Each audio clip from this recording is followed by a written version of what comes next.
হযরত মুসার শরীয়তে লেখা আছে যে খুন ও জেনা করা খারাপ কাজ। এই শিক্ষার ভিত্তি বা উদ্দেশ্য কি? আসুন মথি ৫ অধ্যায় ১৩ থেকে ৩২ আয়াত পর্যন্ত পড়ি। তোমরা দুনিয়ার লবণ, কিন্তু যদি লবণের স্বাদ নষ্ট হয়ে যায় তবে কেমন করে তা আবার নোনতা করা যাবে? সেই লবণ আর কোনো কাজে লাগে না, তা কেবল বাইরে ফেলে দেবার ও লোকের পায়ে মারাবার উপযুক্ত হয়। তোমরা দুনিয়ার আলো।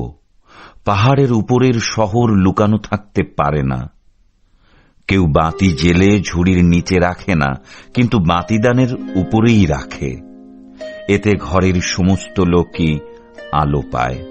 সেভাবে তোমাদের আলো লোকদের সামনে জ্বলুক, যেন তারা তোমাদের ভালো কাজ দেখে তোমাদের বেহেশতি পিতার প্রশংসা করে।